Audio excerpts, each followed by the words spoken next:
नमस्कार, आप देख रहे हैं वीके न्यूज और मैं युधिष्ठिर उपाध्याय। जहां एक तरफ पूरा देश कोरोना से जंग लड़ रहा है तो वहीं दूसरी तरफ जाहिलों की फौज अपनी नापाक हरकतों से बाज नहीं आ रही है। कभी ये लोग डॉक्टरों पर थूकते हैं तो कभी नर्सों के साथ अश्लील हरकतें करते हैं तो कभी पुलिस कर्मियों पर ही पत्थरबाजी करने लग जाते हैं। यानी कि देश कोरोना से जंग ना जीत पाए इसलिए ये ऐसी हरकतों को अंजाम दे रहे हैं। ताजा मामला सामने आया यूपी के मुरादाबाद से, जहां इन जाहिलों ने डॉक्टर और पुलिस कर्मियों के साथ ऐसी हरकत की जिसे देखकर आपका भी खून खौल जाएगा। दरअसल यह मंगलवार देर रात सरताज नाम के एक कोरोना मरीज की मौत हो गई थी। मेडिकल की टीम इस मौत के बाद हाजी ने की मस्जिद के पास से मरीज के संपर्क में आए लोगों को क्वारंटीन करने के लिए लेने गई थी। एम्बुलेंस जैसे ही कुछ लोगों को लेकर निकली, दर्जनों लोगों की भीड़ ने एम्बुलेंस को घेर लिया। इसके बाद मेडिकल स्टाफ और पुलिस पर ईंट पत्थर के साथ लाठी डंडे से हमला कर दिया। जाहिलों की भीड़ ने एम्बुलेंस में मौजूद डॉक्टर एस.सी. अग्रवाल को खींचकर बेरहमी से पीटा। चारों तरफ से पथराव होने पर वहां मौजूद पुलिस की सिपाही भी भाग निकले। घटना में पुलिस की गाड़ी और एम्बुलेंस को भारी नुकसान पहुंचा है। इस पूरे हमले की घटना के बारे में जैसे ही सीएम योगी को पता चला तो वो तुरंत एक्शन में आ गए। उन्होंने दोषियों के खिलाफ आपदा नियंत्रण अधिनियम और राष्ट्रीय सुरक्षा अधिनियम यानी कि एनएसए के तहत कार्रवाई करने का आदेश दिया है।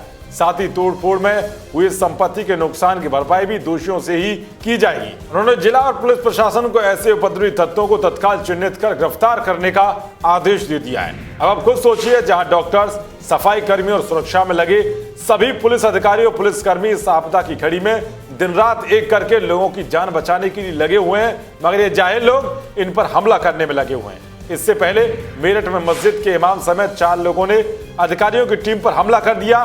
दरअसल यहाँ कुछ जमाती आए थे, वो दारी वाली मस्जिद में ठहरे थे। उसमें से एक की रिपोर्ट पॉजिटिव आई थी। इसके बाद अधिकारी पुलिस बल के साथ मस्जिद सील करने गए थे, तभी लोगों ने इसका विरोध किया और टीम पर पथराव कर दिया। ऐसा ही बरेली में हुआ था, जहां इज्जतनगर थाना क्षेत्र के करमपुर चौधरी गांव में लॉकडाउन का पालन करवाने के लिए जब 2 पुलिसकर्मी पहुंचे तो पहले तो स्थानीय लोगों ने उन पर हमला कर दिया। इसके बाद जब इनका पेट नहीं भरा तो करीब 300 लोगों की भीड़ थाने को फूंकने पहुंच गई, जिसके बाद पुलिस ने इनकी जमकर धुनाई भी की। इससे पहले यूपी के ही कन्नौज से ही ऐसा ही मामला सामने आया था, जब जिले में लॉकडाउन के बावजूद कागजियाना स्थित जामा मस्जिद में जुमे की नमाज के लिए जुट रही भीड़ को रोकने पहुंचे तो यहां पुलिस कर्मियों पर हमला कर दिया था, जिसमें LIU का कर्मी और एक सिपाही जख्मी हो गए थे। अब आप खुद समझ सकते हैं कि किस तरह से इन जाहिलों के अंदर ना तो कानून का खौफ है और ना ही कोरोना के संक्रमण का खौफ। इन्होंने तो कसम खा ली है कि देश में कोरोना आतंक फैलाकर ही